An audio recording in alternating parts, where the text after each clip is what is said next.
Fala galera, sejam muito bem-vindos ao Human Talks, o podcast da Human, onde a gente traz convidados para falar tudo sobre inteligência artificial e o mercado criativo. E hoje o papo promete. Está com um convidado bem especial, não é não, Mariua?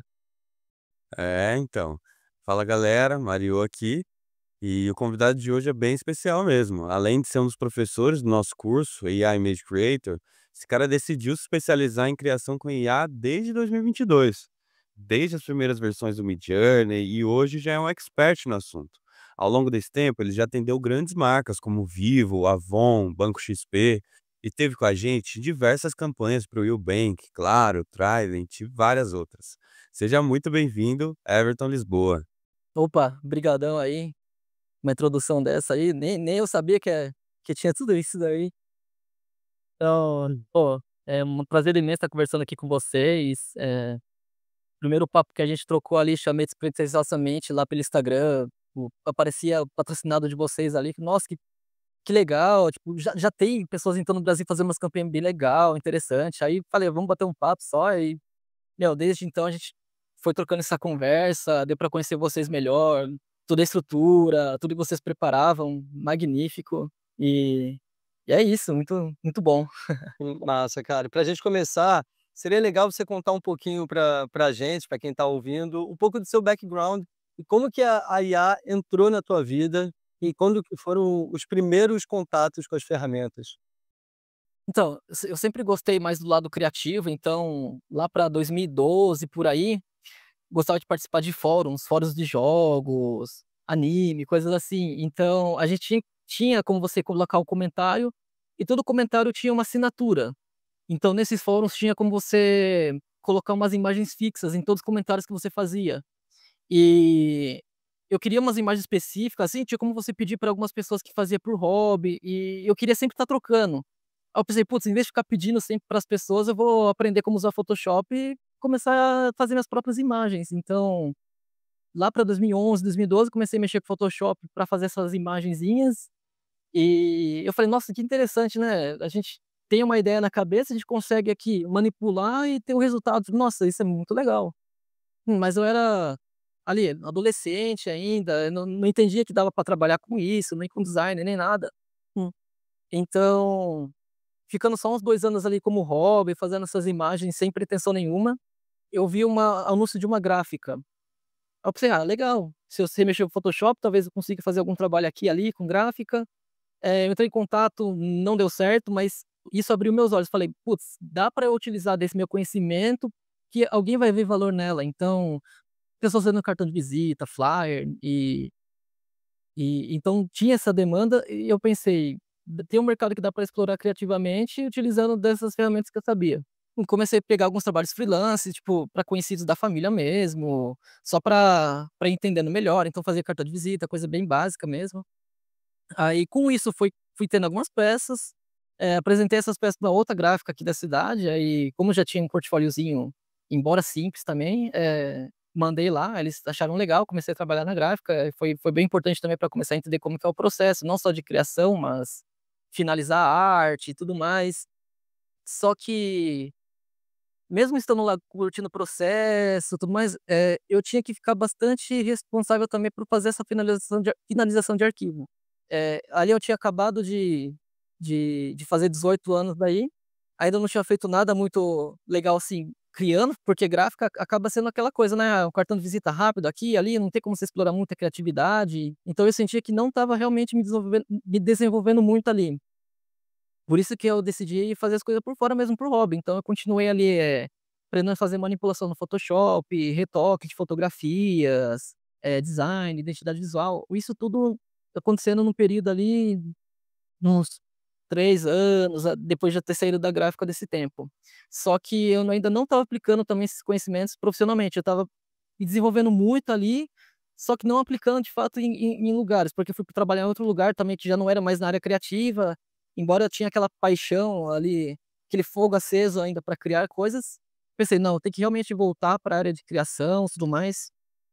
Aí comecei daí a trabalhar numa agência aqui de Bragança Paulista, e ainda assim também lá eu sentia que dava pra não dava para aplicar todo o potencial que eu conhecia, que eu sempre fui muito curioso, entusiasta, então sempre quis aprender muitas coisas para juntar uma coisa com a outra. Eu comecei a fazer manipulação de imagem, eu pensei: "Putz, se eu aprender fotografia, comprar uma câmera e eu mesmo fazer as fotografias dos meus assets, controlando luz, isso vai me ajudar demais", e foi isso que aconteceu. Eu comprei uma câmera ali, eu comecei a montar um setupzinho de luzes para fazer essas manipulações, só que sempre por hobby. Eu sempre tive o problema de criar as criar todas essas coisas e não realmente ir atrás para trabalhar com isso. Então eu basicamente ficava um fantasma ali, só fazendo as coisas. Tinha umas coisas bem interessantes e eu sempre saí postando no Facebook, só em grupos, muito isolado no meu mundinho. Aí quando começou isso, já passando um tempo, então, que eu estava fazendo todo esse trabalho com design, eu nunca parei de estudar, de fazer essas coisas porque eu gostava mesmo. Aí começou a aparecer algumas coisas relacionadas a IA, e isso lá finalzinho de 2021 para começo de 2022. Eh, Só que era uns negócio muito feio, né. Era umas imagens tudo meio borrada, mas eu já pensei: "Putz, que legal", você consegue colocar ali: "Ah, eu quero imaginar um gato", aí gera a imagem de um gato. Isso gerado do zero, eu pensei: "Nossa, isso daqui é incrível".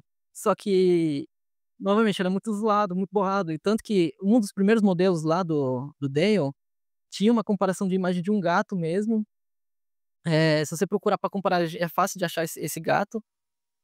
E era uma coisa que a gente fala: "Nossa, que incrível". Isso, na época, realmente, não tinha nada parecido, né, que você pensasse sem ter que colocar a mão na massa, ele gerava alguma coisa.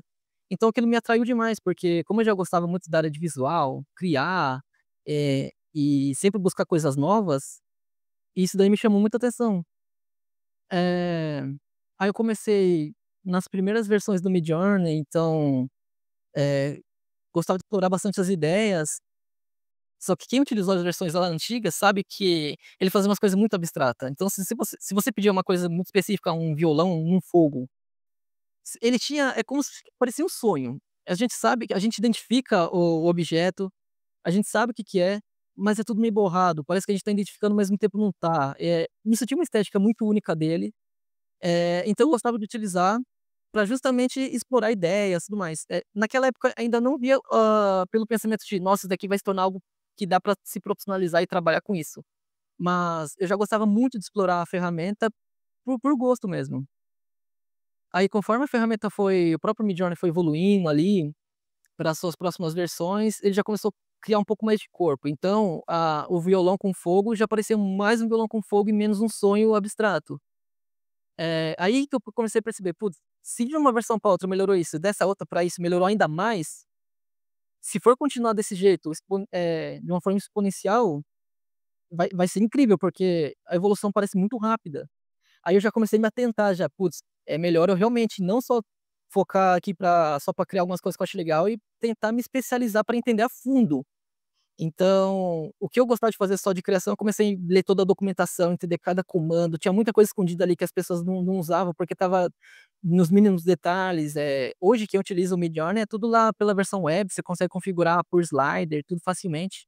Mas nas primeiras versões lá do Midjourney, você precisava realmente colocar o escrito lá, os comandos, setar quais são os valores também certinho, e tinha muita E coisa. ainda era dentro 100% dentro do Discord, né. Tudo dentro do Discord, exatamente. Então, era bem arcaico mesmo. Então, se você queria explorar algumas coisas diferentes, você tinha que ir atrás, procurar os valores ali. E como era algo muito novo, não tinha tutorial assim na internet. Não era uma coisa que você procura facilmente. Você quer fazer uma coisa no Photoshop, como trocar o fundo, colocar esse efeito específico? Você acha muito fácil, muitas pessoas fazendo. Mas como a IA ainda estava em crescente ali, não tinha nada. Era você que tinha que colocar a cara e testando. Não era jogo fácil, não. E ele era bem fechado também, tinha esse detalhe, ele só entrava por convite, então era muito mais fechado a quantidade de pessoas que entravam. Então se era uma quantidade menor, era poucas pessoas querendo ensinar, era bem arcaico mesmo. Então, aí eu continuei fazendo essas mesmas workbook, teste, lá no lá, até que na próxima versão dele, que se eu não me engano foi a 4 daí, que ele já começou a ficar muito mais realista. Aí eu falei: "Putz, agora dá pra fazer umas imagens bem legais". Aí o que que eu fiz? Eu utilizei já do conhecimento que eu fui adquirindo todo aquele tempo lá como hobby mesmo, então, para ter uma visão mais artística, de entender composição, luzes, cores. Então eu pensei: "Putz, dá para utilizar desse meu conhecimento para fazer umas imagens em AI diferente, né, do que todo mundo tá fazendo, porque, mesmo hoje nas versões mais avançadas, a ferramenta que você tem na mão é a mesma que fulano tem.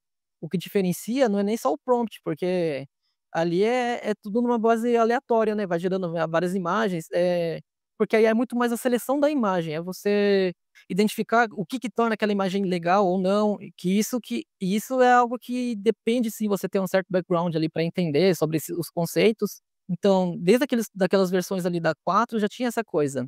Aí eu vi que não tinha ninguém explorando umas coisas mais realista, com uma pegada mais cinemática, com que pareça mais real mesmo, com nós de filme, mas explorando uns ângulos diferentes, sabe. Era sempre, uma imagem legal com um personagem legal e é isso. Era sempre os promptzão simples que o pessoal postava. Hum. Aí eu comecei a explorar criação de imagem, assim, mais cinemática, criando um storyboard, criando sequência, então fazer algum close-up, aí depois uma imagem mais aberta com uma luz pegando um detalhe aqui. Então eu fui montando essa sequência de imagens, eu ia tratando no Photoshop cada pedacinho ali para a imagem ter uma coerência, bater o color grade certinho, para parecer uma sequência de filme mesmo. E eu postava isso no grupo do Facebook, e começou a dar muito certo, começou a bombar muito, sempre que eu postava umas imagens com sequência, assim, como se fosse um filmezinho mesmo, cinemático, nossa, o pessoal pirava, um monte de gente compartilhando, aí eu vi realmente, tipo, tem como ter um diferencial aqui dentro da ferramenta. Embora todo mundo tenha a mesma coisa na mão, consegue escrever a mesma coisa, tem como se destacar nesse meio, assim. Aí foi nessas que eu continuei postando ali nos grupos de Facebook, as imagens e tudo mais, que teve um diretor, e ele atua lá em Nova York, mas ele também tem um braço aqui no Brasil. Ele falou: "Cara, suas imagens aqui eu acompanho o grupo de Midjourney e tal, já faz um tempinho e, cara, suas imagens são muito diferentes, tem um toque especial ali, você fala umas coisas muito legal, diferentes. Então eu acho que dá pra começar a gente testar esse seu conhecimento das imagens da IA pra, sei lá, trazer para o mundo comercial e testar, fazer algum storyboard, alguma coisa". Aí no começo, na hora que, tipo, começamos a conversar, eu até achei que não era verdade, tipo, como assim alguém quer pagar pra fazer algum trampo com AI? E era na versão 4 ainda, ela nem era a versão que a gente tem hoje, bem avançada com as ferramentas, era só o Midjourney mesmo, a versão 4 dele lá, e era aquilo. Aí eu fiquei até com o pé atrás, falei: "Não, vamos testar pra ver então". Aí a ideia era a gente fazer um storyboard pra uma campanha que ia ter da Claro com o Thiago Leifert. Então a gente montou como que seria um cenário, imaginando como seria as transições de uma cena para outra, tudo utilizando a AI mesmo ali, estática, para fazer um animatic dela. E aí foi a porta de entrada que eu realmente comecei a entender que, tipo, tem possibilidade de trabalhar com isso sim, é bem interessante, porém nessa época ainda era muito mais visado para pré-produção. Então pra gente fazer ali, antes de realmente e produzir, então só funcionava mais como storyboard, porque a qualidade ainda não era muito legal. A gente conseguia ter as ideias, os conceitos, mas para aplicar para o material final ele não era bom. Na minha cabeça ali já comecei a entender que dá até um certo ponto. E um pouco antes disso eu já falava para o pessoal que eu conhecia da área criativa, "Putz, esse negócio aqui é inteligência artificial, provavelmente vai ser o futuro mesmo, as pessoas vão começar a utilizar, nem que seja só para montar ideias, mas eu tenho certeza que vão começar a usar muito". Aí, logo que eu comecei, difundir a mensagem, ver aquela campanha forte de todos os artistas colocando no ArtStation anti-AI, todo mundo no grupo de Facebook, eu falei: "Putz, não, eu falo que o negócio vai ser o futuro", e todo mundo colocando lá campanha anti-AI e tal. Aí eu fiquei até com certo receio, será que eu tô indo para o caminho errado? Porque tá todo mundo ali criticando, sendo contra, pessoas em grandes estúdios. Eu pensei: "Se esse pessoal tá colocando isso, então acho que não vai ter mercado". É um negócio que é um hype do momento, não vai vingar, porque todo mundo agora tá fazendo campanha contra, que não tinha acontecido ainda, porque as pessoas começou a entender a proporção que aquilo estava tomando, porque antes daquilo, era um negócio muito mais fechado, poucas pessoas tinham acesso àquilo. Então, começou a chegar no ouvido de muitas pessoas ali, e começou toda essa campanha. Então, por um tempo ali eu continuei fazendo as imagens com AI e tudo mais, só que eu dei uma pausinha por justamente disso, pelo medo do futuro se valia a pena ou não.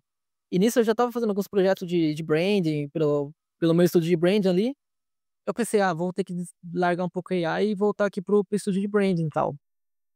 Só que Aí que apareceu esse projeto da Claro pra gente fazer, aí já me deu uma animada, só que ainda tinha pouca demanda, então desse projeto para um outro levou ali uns meses, porque era muita exploração só, eu só estava testando, então não tinha uma base muito sólida ainda para se utilizar AI.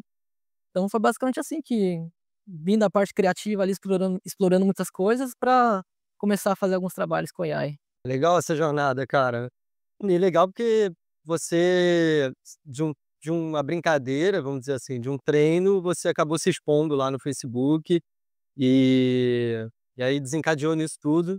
E por uma proatividade sua, não só lá do Facebook, mas também de vir no Instagram da Human, né, mandar mensagem: "Pô, já fiz algumas campanhas aqui, que legal o trabalho de vocês". Pô, daí pra frente a gente trabalhou em vários projetos juntos, né.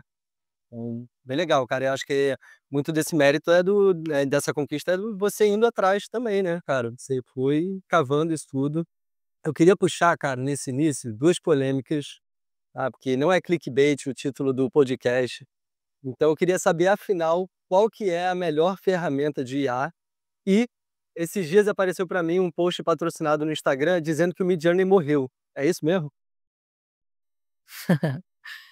Não, não morreu, não tem essa de X ferramenta morreu ou Y ferramenta é melhor.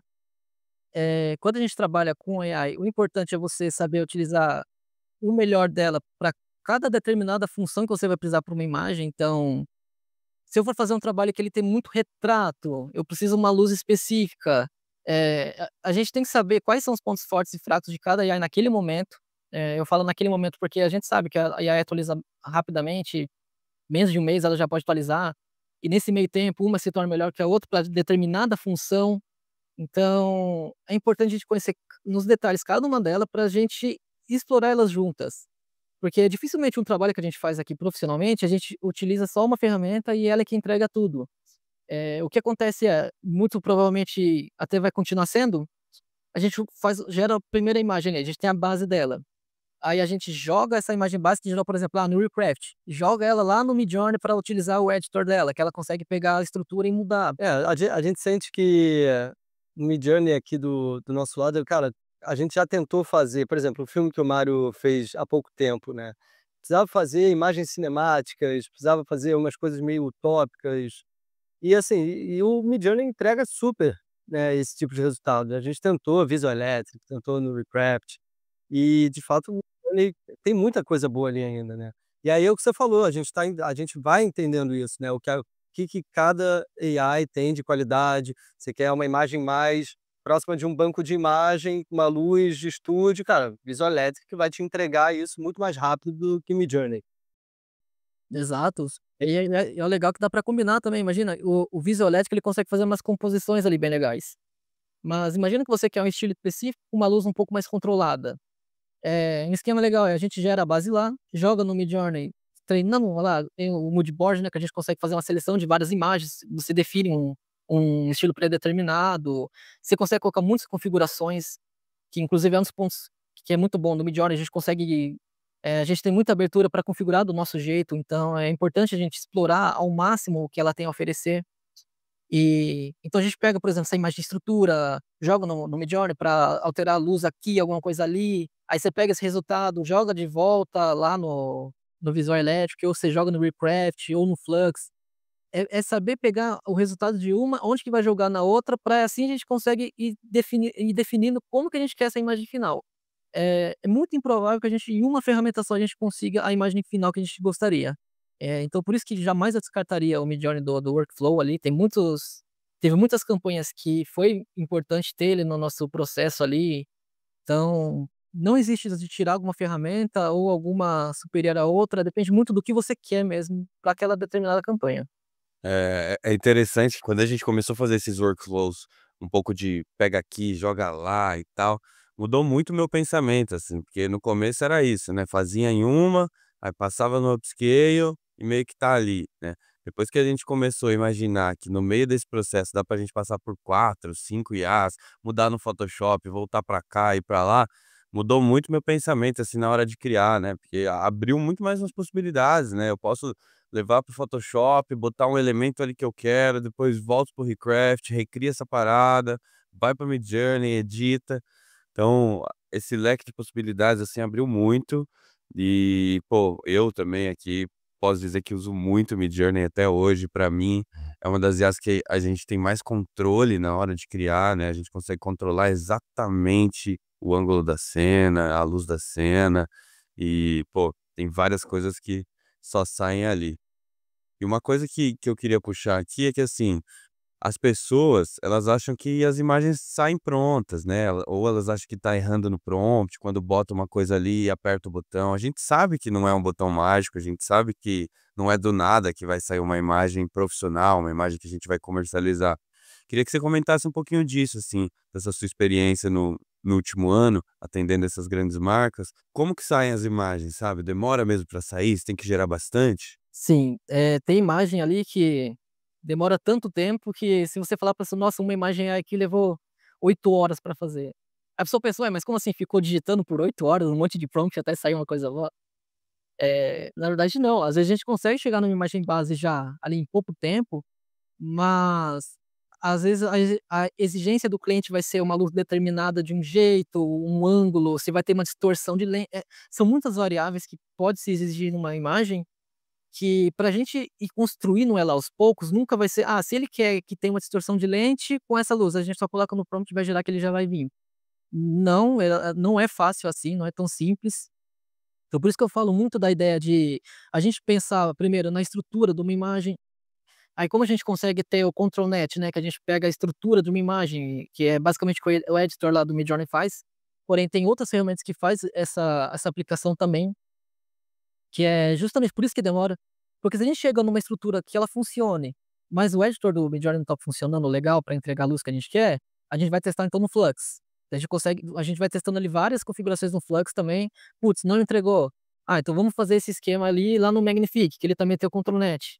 Então são várias ferramentas que a gente tem para cada etapa, que é importante a gente estar testando cada uma delas, porque e uma imagem pode ser que o Midjourney entregue melhor, aquela imagem era um carro, entregou melhor, mas aquela outra que era uma pessoa, o Magnifique entregou melhor. Então isso é importante estar explorando, e como a campanha ela tem que ter uma consistência visual, é um desafio muito grande, então a gente pega o resultado que sai do Midjourney que ficou melhor para uma imagem, mas o Magnifique de outra, como cada uma ela tem um banco de treinamento é diferente, o jeito que ela faz o decoder das imagens é diferente, o resultado, o final dela acaba tendo umas diferenças. Então a gente acaba passando numa outra AI para tentar igualar uma imagem com a outra.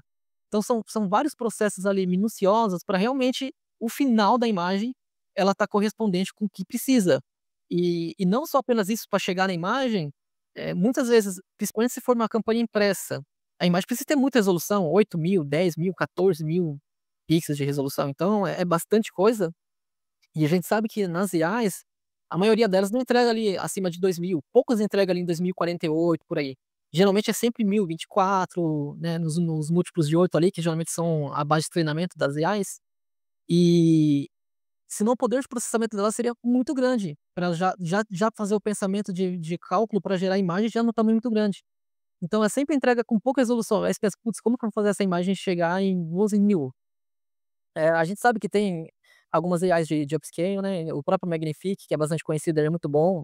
Você consegue lá definir: "Ah, quero ampliar em 4, 8 vezes a imagem". Só que se você fazer isso, ela vai vir com muita alucinação, ela vai muita textura vai ficar estranha. Então, até essa parte da gente conseguir ter uma imagem maior, ela leva bastante tempo, porque a gente utiliza umas 4, 5 ferramentas dependendo da imagem, só para fazer esse processo de upscale. A galera não se dá conta disso também, né, porque quando você passa a atender o cliente, ou uma agência, um cliente final, cara, o pedido vai vir, na maioria das vezes, é é impressão. E aí tem que entender que esse processo de upscale faz parte, e ele não morre no Magnifique, né. Então, quando a pessoa ela tá buscando, né, atender um cliente, uma marca real, um briefing real, ela vai precisar desse processo. A gente até está trazendo o curso que você fez com a gente de Upscale Pro, que é para sanar essa dúvida do pessoal, né, cara, de como que faz mesmo para ter uma imagem. A gente fez agora uma imagem, que era uma antena de 27 metros, lá para o Sambódromo, cara, com IA. Sim, você precisa realmente aprender o processo, e aí a gente entendeu que, cara, vamos fazer um curso disso? para desmistificar essa ideia de que, cara, não tem botão mágico, ela não vai sair pronta e o que sai dali muitas vezes não vai conseguir atender um cliente, você precisa aprender mais um processo. Então é legal, esse curso vai sair em breve e acho que vai ser muito bem-vindo para o pessoal. E eu queria puxar contigo, cara, a gente viu recentemente que você entregou um trabalho para XP, né, para o Banco XP, com o Rodrigo Santoro e ficou animal, assim. Traz para a gente um pouquinho de como foi esse workflow, o que que você usou, né, quais foram os desafios? E foi um projeto bem legal, foi o primeiro projeto ali que precisava ter uma consistência com uma pessoa mesmo, então tive que ir explorando bastante caminhos, porque AI é basicamente isso, você recebe um desafio ali, nunca você vai ter certeza qual vai ser o caminho exato, então é muito testes, por isso que eu também falo, é importante você saber nos detalhes cada ferramenta, pra você ver qual que vai começar melhor, para fazer todo esse processo que eu expliquei antes ali, de cada pedacinho. E nesse da XP, que é o Rodrigo Santoro, ela tinha que ter um look específico, um tratamento de cor específico, e ter o rosto dele, e também em alguns lugares bastante específicos. Então é um combinado de exigências que você pensa, num prompt só não vai ter como, numa ferramenta só não vai ter como. Então, uma das principais ideias que eu tive para fazer essa dele, quem já utilizou o Midjourney, ó, tá vendo? Quem falou que morreu, ó, foi utilizado no processo ali.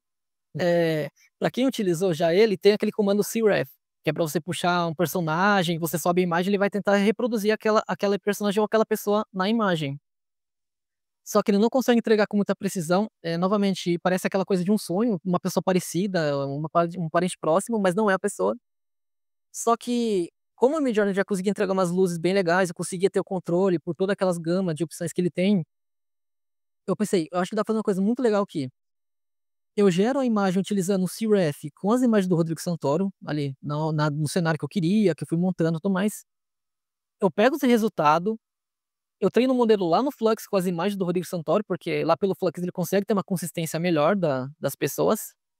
Eh, mas não dava pra resolver a imagem do completo lá nele, porque ele é muito fechadinho pra explorar muitas questões de luz, configurações, então ele é muito fechado nisso, então não ia conseguir trazer o cenário e luz que precisava.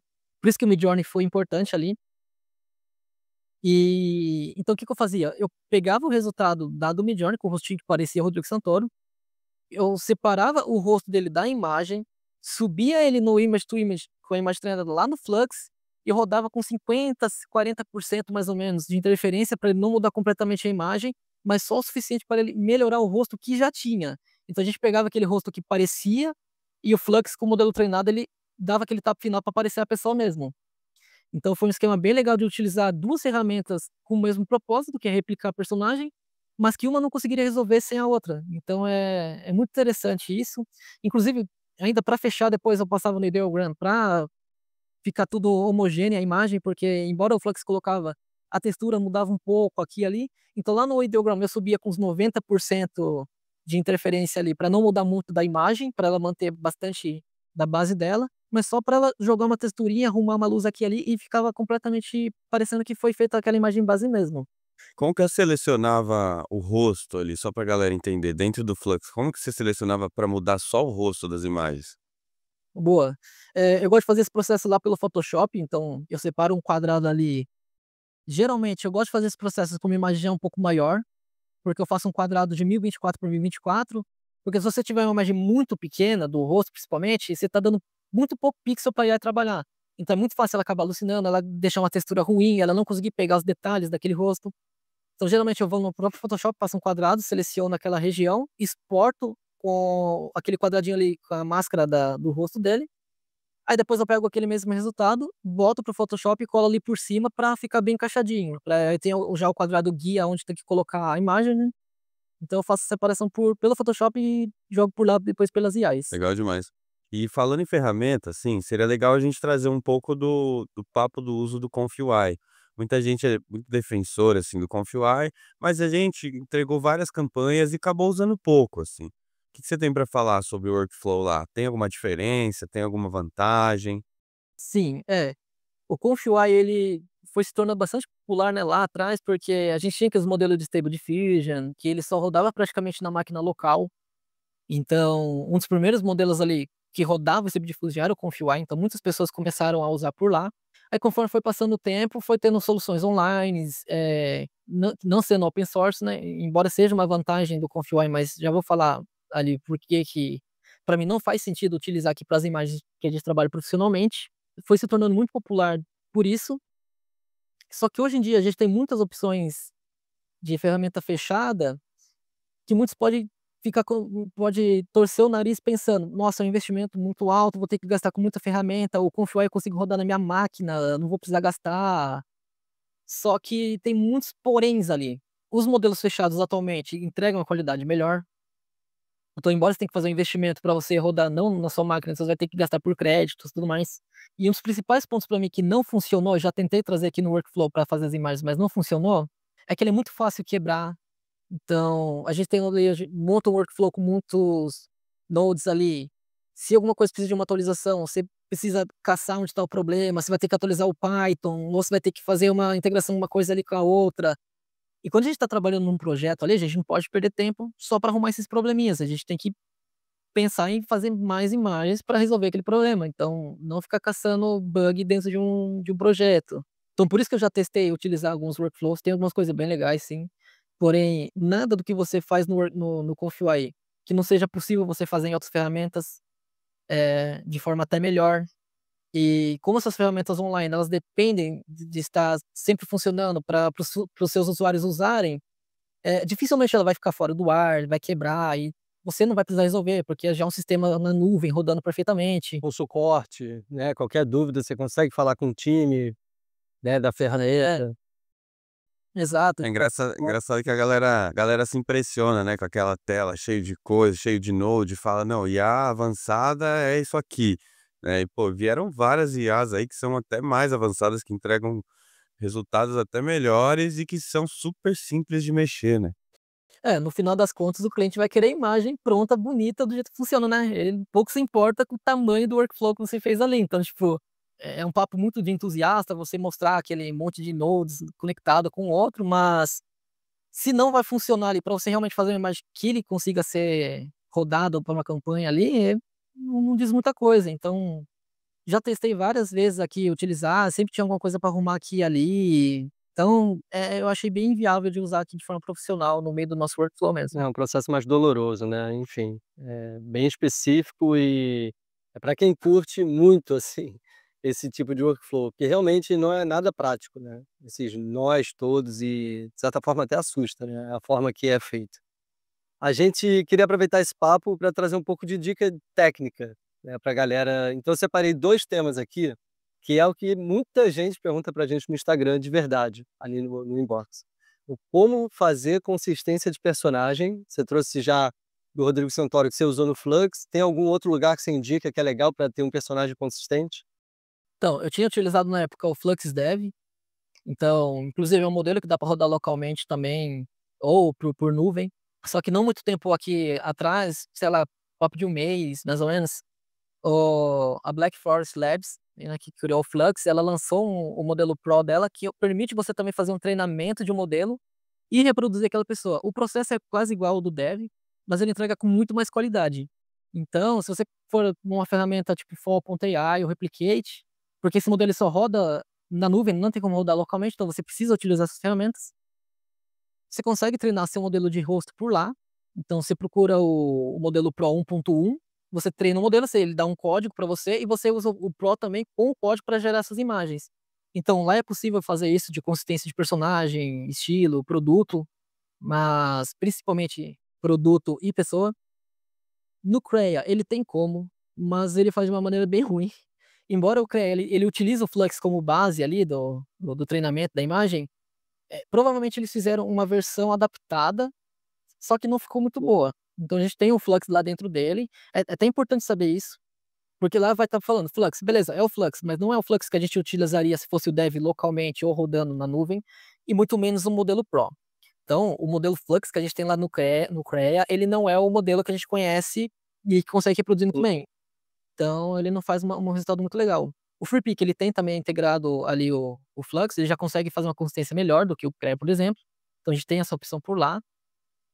Então, se a gente for pegar, a gente tem diversas opções, é tudo envolvendo o Flux, porque atualmente ele é uma das ferramentas que mais consegue fazer um treinamento bastante focada ali para pegar detalhes de rosto, detalhes do produto. Então, é o mais consistente que você consegue trabalhar com esses conceitos de personagem. Para explicar para o pessoal, o treinamento, quando o Everton fala, é quando você tem várias imagens ou de um produto, né, ou várias imagens da pessoa, para você subir para a máquina e a máquina entende melhor quem é essa pessoa para poder replicar em outras imagens.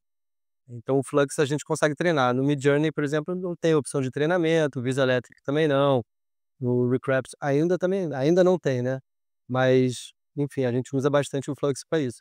E cara, correção de mão e de rosto, dicas rápidas. Para isso, você tem que buscar principalmente o modelo de inpainting. Que inpainting é você selecionar uma área da imagem, você coloca um prompt, que a IA ela vai gerar uma nova coisa naquele pedaço selecionado com o prompt que você coloca. Então, aqui, atualmente, qual funciona muito bem é o Ideogram. Ele tem um inpaint dele que funciona muito bem. A gente tem o do Recraft. Embora o do Recraft ele é menos consistente, tem imagem que ele vai entregar muito bem, tem imagem que ele vai fazer umas coisas meio absurdas, mas é aquilo, vale você ter no seu workflow ali para você testar, às vezes um lugar não tá entregando, aí lá pode resolver, então é importante testar por lá também.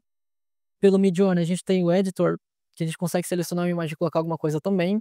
A gente tem no Visual Electric, embora seja uma versão antiga dele, mas algumas coisas pode ser que ele resolva legal também. Então ele tem uma atualização ali, mas não é tão consistente também. Alguma Ele tem não. Ele tem, só que ele tem, só que não é tão consistente assim, igual, por exemplo, a gente pega o do Ideogram. Ele consegue ser muito mais consistente. Mas é aquilo, às vezes mesmo o Ideogram sendo muito bom pra isso, ele não tá entregando, tem imagem que o Visual Electric acaba surpreendendo, então vale o teste. Uhum. Sempre que eu tenho uma imagem que eu preciso fazer isso, eu testo em todas. Mesmo que uma fique boa, eu gosto de testar em todas pra ver se a outra ficou ainda melhor. Então, é regra, testar em todas sempre. Para detalhes pequenos, arrumar alguma coisa ali, aqui o próprio Generate Fill do Photoshop resolve bem, principalmente para limpeza de áreas, isso sem dúvida nenhuma é um dos melhores que tem. Mas para gerar algo novo, geralmente isso daí. No Crea, só para não falar mal dele, tem coisa boa também. Ele tem um inpainting dele que você consegue subir uma imagem para você dar de guia o que você vai gerar ali. Então, por exemplo, eu tenho uma imagem de uma cama, eu quero colocar uma bola de futebol na cama. Se é uma bola muito específica, com umas cores específicas, eu consigo subir a imagem dessa bola, definir a prioridade, não coloco lá 100 de prioridade para ele entender que é para ser aquela bola mesmo. Ele vai tentar gerar aquela bola específica na cama da sua imagem. Então, isso é um ponto positivo do Crea, para utilizar em Paint com a imagem de base. Então, nisso ele é muito bom. O Photoshop também tem uma função dessa, né? Ali dentro do Paint dele a gente consegue subir uma imagem, consegue dar uma referência do que a gente quer que seja construído ali naquela parte. Sim, ele tá na versão beta. Por estar na versão beta, ele acaba sendo meio inconsistente, algumas coisas aqui e ali, ele pode trazer umas textura não muito boa, mas sim, ele tem lá na versão beta dele, que você consegue subir a imagem de base, só que Hum. a gente tem que esperar realmente para ele vir para a versão final, aí fica mais consistente, mas por enquanto vale o teste também. Mesmo que a IA traga alguma aberração, né, tipo, ele corrigiu a mão, mas trouxe uma aberração em outro lado, a gente acaba levando para o Photoshop e mascarando e usando só o pedaço que a gente queria corrigir, né. Então também tem esse processo de voltar para o Photoshop, mascarar bastante coisa Sim, e usar o que funcionou. é verdade, né, às vezes você tem uma mão ali que já ficou meio legal, mas tem um pedacinho do dedo, aí você, tipo, pega o pedaço que tá bom, tenta gerar o pedacinho que não ficou legal, é meio Frankenstein mesmo, vai montando um pedaço aqui com outro ali. E no final tudo fica homogêneo, tudo certo junto, mas é legal sim fazer esse esquema de mascarar o que dá certo aqui e ali na outra, é bem É legal. uma coisa que eu vejo no teu processo de criação, né, com ferramentas de IA que, cara, explodiu a minha cabeça, é a forma que você lida com as ferramentas, né. Então, assim, eu vejo que você não fica limitado a só o formato e a forma que ela tem para você criar, que é colocar o prompt, trazer uma referência. Você acaba hackeando um pouco esses processos e criando novas formas de trabalhar com as ferramentas. Eu vou dar um exemplo aqui de algumas coisas que a gente foi acompanhando nesses últimos trabalhos e foi fazendo e que deu super certo. Teve uma vez que o cliente a gente tinha uma foto, né, estava aprovada e o cara ele estava assim, né, e o cliente pediu pra gente ele precisava ver um pouco mais o pescoço do personagem, do ator, né, enfim, do modelo. E, cara, como que vai criar pescoço? A foto está toda aprovada já, né, como que vai recriar, se jogar lá para fazer de novo, tudo do zero, não vai sair a mesma imagem. Eu lembro que isso foi uma loucura, cara, você levou para uma ferramenta de vídeo animou a foto para fazer com que ele levante o pescoço, pegou um frame do pedaço do pescoço, fez um upscale para vir com qualidade, né, porque o frame de vídeo, ele tem uma qualidade inferior, para poder aplicar na imagem. Então, assim, esse tipo de trick, esse tipo de hack, assim, eu acho que abre muito a cabeça da galera mesmo para entender que você não precisa ficar amarrado só à forma que é criado nessa ferramenta, mas você tem que ter criatividade em como trabalhar, né, trazer as soluções criativas para isso. Teve teve uma outra muito boa, que era a gente precisava fazer pessoas reais. Lembra de um trabalho era exatamente essa o briefing era: a gente precisa de pessoas reais, a IA estava entregando muita cara de IA, mesmo passando em Magnifique, textura e tudo mais, a gente sabe que as pessoas são muito perfeitinhas, são todos bonitos, e a gente precisava algumas imperfeições. E para isso eu lembro que você levou para o Photoshop, distorceu as pessoas. Comenta um pouco como que foi esse processo, porque acho que isso é um ganho legal, assim, mas pô, Então, quando chegou esse trabalho, né, você já tinha umas imagens base ali, do rosto das pessoas, que precisava deixar com mais cara real. E quando a gente fala deixar a pessoa mais real, não é só textura. Igual o Nando falou, passava no Magnifique, ele trazia uma textura um pouco mais real, tudo mais. Porém, o que define ali algo mais natural são as proporções. Então, a AI ela acaba sendo tendenciosa em fazer as pessoas muito bonitinhas, modelo. E a gente sabe que pessoas podem ter um olho um pouco mais afastado, um pouco mais junto, o nariz um pouco mais largo, a altura da boca. São esses detalhes que no rosto, que a gente mexe milímetros do rosto ali, mas já muda muito. Então, coisas que a AI ela não tem essa percepção única de fazer, né. Então qual que foi o esquema que eu pensei? Eu jogava a imagem lá, a base, que não estava muito natural, o resultado da própria AI. Eu pegava daí o Liquify, eu alterava os olhos, a boca, mas eu alterava ele de uma forma bem brusca. Porque qual que era a minha ideia? Eu pegar a imagem, o resultado dela e jogar de volta na AI, com 50% mais ou menos de interferência. Então, eu ia dar uma liberdade até que boa, mas não tanto para mudar ela. Então, mudando bastante da imagem base, deixando bastante distorcido o rosto, o olho muito junto, a boca muito alta, eu sei que no processo que eu jogasse, ele ia começar a tentar deixar bonita e no meio do processo, como eu coloquei uns 50% mais ou menos, ele ia bater ali cravado onde precisava, que era no meio termo. Então, isso que é o legal da IA, a gente pensar em ir além, né, não tem o caminho certo, soluções criativas, às vezes envolve até matemática, de você pensar: "Ah, eu vou mexer aqui por 50 metade da imagem para subir para ela mexer outra metade". Então, vai muito além de só você saber o que que é a ferramenta, como é a ferramenta, são soluções que você precisa identificar. "Ah, como que eu resolveria isso?", igual o Nando falou ali de uma campanha que a gente tinha a pessoa com o rosto para baixo, precisava dar uma levantadinha para ter o rosto um pouco mais frontal, e o pescoço também fazer um outro. E justamente a gente foi, eu peguei ali, joguei na imagem na imagem para vídeo, para ter o ângulo que eu queria, peguei o frame, separei ali.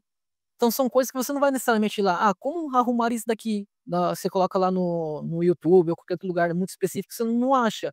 E pode ter algum outro problema numa campanha, que seja ainda diferente de tudo isso, que você precisa pensar: além para nós, como que eu vou resolver essa demanda específica desse jeito?". Então vai muito da criatividade. É engraçado, né, porque falam: "A IA ela mata a criatividade", é algo muito simples, na verdade eu discordo muito. Ela exige uma criatividade absurda de você, porque se você tem as limitações, com essas limitações que a gente tem que ir além para resolver.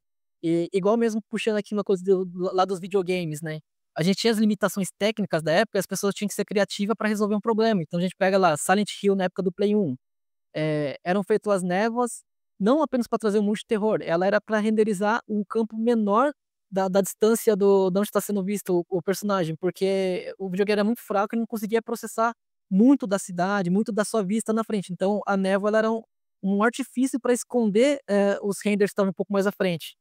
Então é muito disso, as limitações que a gente tem para resolver uma coisa, ela faz você levar a sua criatividade. Então a IA ela trabalha muito com esse você lado. comentou ali, né, que você tem também um estúdio de branding, né, você também trabalha, você é designer e trabalha com criação de identidade visual. O que que você acha que a IA está impactando nesse workflow de criação de identidade visual, de marca?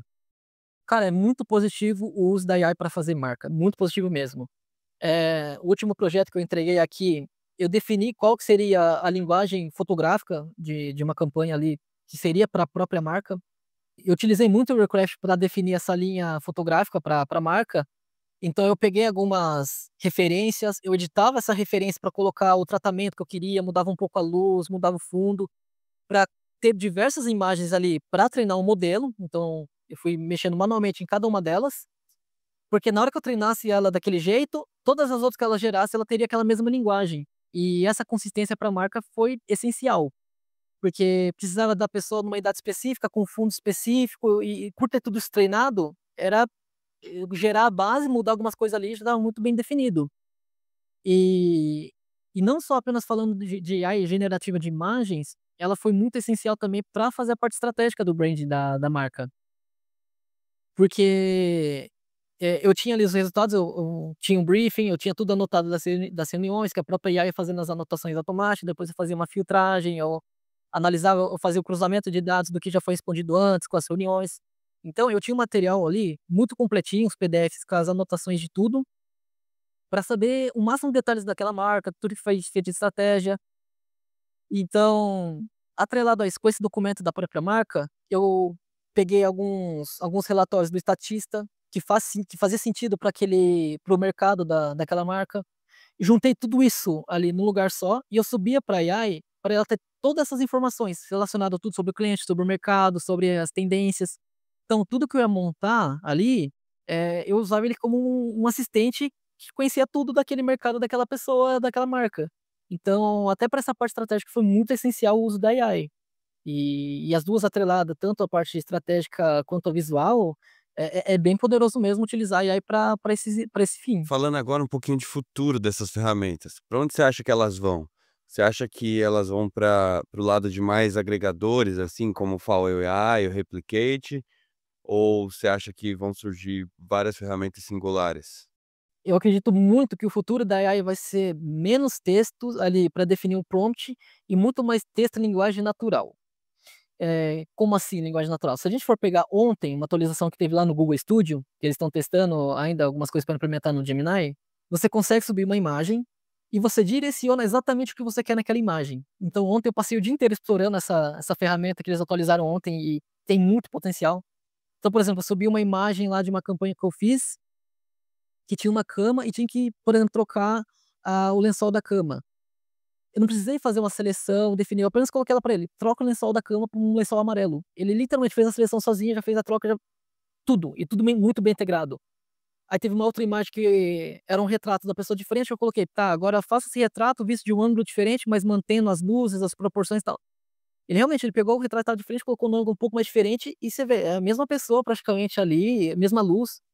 Eu falei: "Caramba, então é muito possível que a tendência é a gente ter essa linguagem natural para definir algumas coisas da AI, principalmente se for alguma base para depois a gente fazer todo aquele processo depois de finalizar. Mas já é algo muito poderoso e acaba se tornando muito mais acessível para o público também. Isso acaba se tornando algo muito comum no dia a dia, porque as pessoas conseguem ter uma imagem, às vezes ela quer trocar algo ali, ela só como se ela estivesse falando para um diretor ou algum editor ali, fazer aquilo para ela. Então a AI vai entender o que você quer, ela vai identificar na imagem, vai aplicar aquilo e vai entregar numa qualidade muito interessante. Então, eu já tinha mais ou menos eu já tinha esse pensamento ali com o Omni, que já tinha essa mesma proposta, tudo mais, porém com a atualização ontem do Google Studio ficou muito mais claro que é bem possível que seja esse caminho. E outro caminho que eu vejo também, em alguma hora a gente vai ter uma ferramenta tipo Photoshop, onde a gente tem um dashboard completinho com várias ferramentas ali, só que tudo centralizada. Para justamente cada vez mais ir quebrando esse processo de ter muitas AIs para resolver uma imagem e depois ser tudo centralizado com uma qualidade boa e consistência dentro de um lugar só, e que consiga fazer boas manipulações, tipo o Photoshop, você consegue selecionar muito bem a área, porque tem ferramentas de AI que ela faz isso muito bem, porém, você tem que subir manualmente a máscara da imagem, e isso é muito pouco viável. Então, é bem possível que o caminho seja esse. Então cada vez vai ficar mais intuitivo e mais fácil de mexer, né. No final das contas, os quesitos técnicos vão ficar cada vez mais fáceis, e a gente sempre vai depender um pouquinho mais da criatividade, né.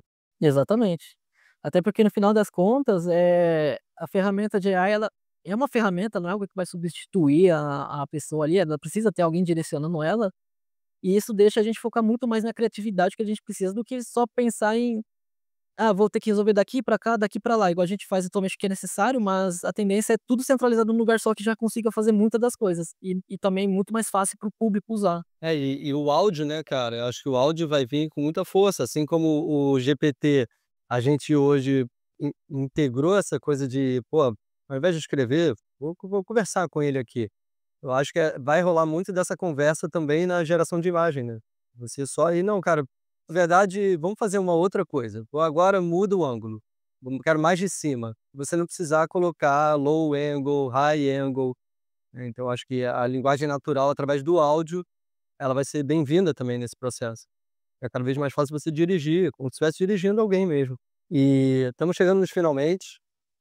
A gente sempre tem algumas perguntas que a gente faz para todo mundo, então eu separei aqui para a gente fazer contigo também. Qual app, pode ser IA ou não, mas qual app que você mais usa, assim, no seu dia a dia e realmente muda o teu workflow no dia a dia? Atualmente está sendo o Recraft, porque ele tem lá o treinamento de estilo dele que é muito bom. Você consegue subir, às vezes, até 2 imagens só de um estilo, ele consegue replicar aquilo muito bem. Ele tem o Frame, onde você consegue subir um PNG, ele faz o fundo baseado naquele PNG, ele entrega isso muito bem também, ele consegue colocar textos, então ele é uma opção bem completa.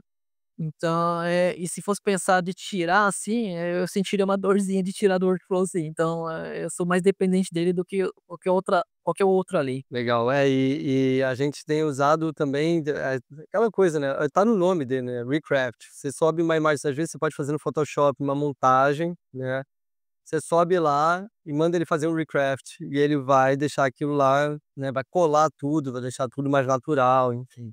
Vai recriar a imagem de uma forma realista. E, inclusive, imagens que saem do Midjourney que tem cara de IA, a gente joga lá e o negócio, né, fica outra coisa, assim, o resultado.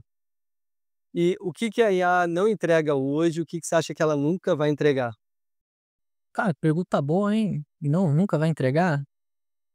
Olha, eu poderia queimar muita língua aqui por muita coisa, hein, porque muita coisa que a gente nem imaginava que a IA ia conseguir fazer, ela faz muito facilmente.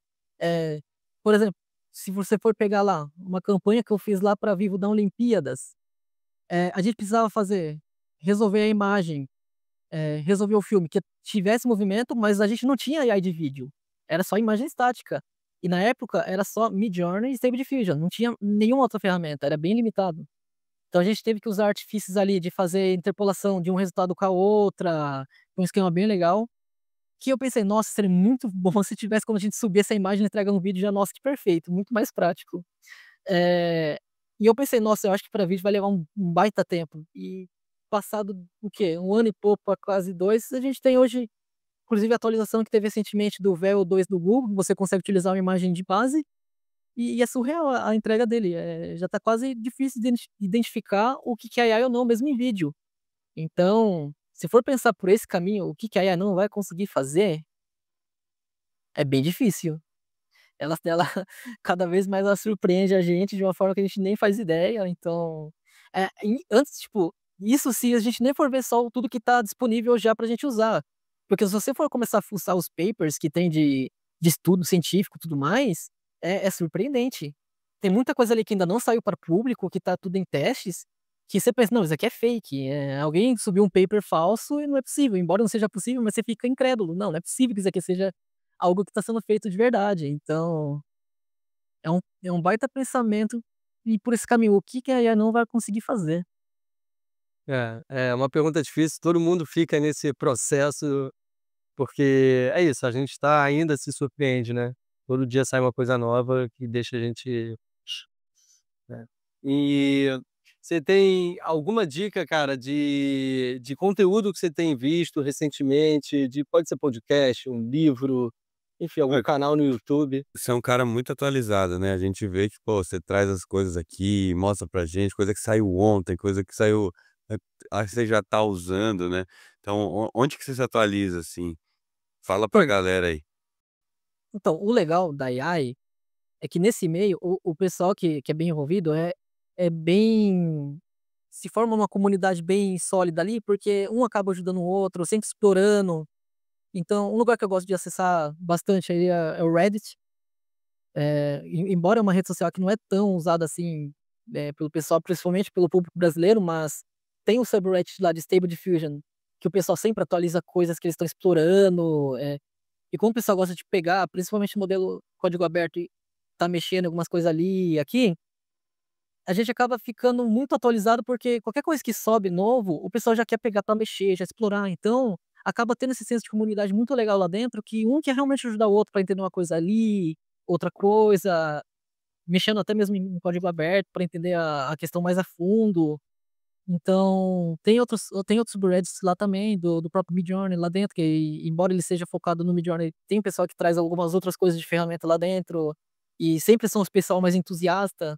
Então acredito que é um bom lugar pra gente se atualizar, porque são pessoas lidando com pessoas, né, a gente não depende de notícia necessariamente, a gente tá lidando diretamente ali com a criação, né. E por fim, cara, você quer deixar algum recado pra galera que tá começando, tá pensando em estudar, enfim, entrar nesse mundo de IA como ferramenta, né, de criação?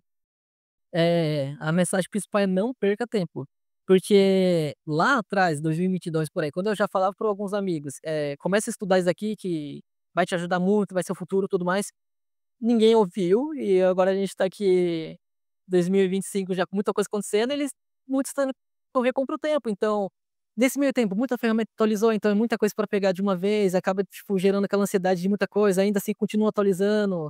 Então, quanto mais demorar para começar a aprender e aplicar no seu workflow aí, mais coisa vai ter para aprender e vai te gerar mais ansiedade ainda. Então, comece a aprender, já estudar o quanto antes, nem que seja aos pouquinhos ali, mas não ignore.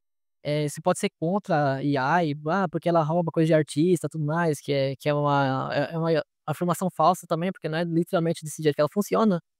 Mas você tem que deixar os seus viés de lado para realmente entender que isso é uma ferramenta, e se você não for estar utilizando, futuramente você pode ser um diferencial que você vai estar perdendo, que outra pessoa vai tomar o seu lugar por estar justamente usando ela muito bem. Então é importante estar assim, a se adequar com o uso dela no seu dia a dia. Maravilha, pô, papo técnico, mas muito bom para quem já está trabalhando, para quem está começando a trabalhar, né, com IA e agregar as ferramentas. Acho que esse papo aqui tem muito insight bom para galera. Então valeu, brigadão pela participação aí. Eu acho que é isso, você é um cara que pode voltar mais vezes e atualizar a galera, né, mostrar e é isso, toda semana tem novidades, então bem legal, cara. Obrigado aí pelos toques, valeu demais e tamo junto. Não, eu Obrigadão, Everton. Valeu demais pelo papo aí, pela parceria que a gente está tendo nos últimos meses e que seja uma parceria duradoura aí. Não, eu que agradeço, a gente já fez bastante coisa juntos e tenho certeza que vai ter muita mais coisas, e realmente sempre dá para trazer um papo novo, atualizações, novidades, então conversa conversa não falta para esse meio, então pode ter certeza. Exato. E para você que chegou até aqui, pô, obrigado pela companhia. Espero que você esteja gostando do Human Talks, dos papos que a gente tem trazido. E não deixa de seguir a gente nas redes, né, no Instagram, no YouTube, no TikTok. Procura lá Human Academy, que a gente está soltando muito conteúdo bom. Você vai curtir. Valeu.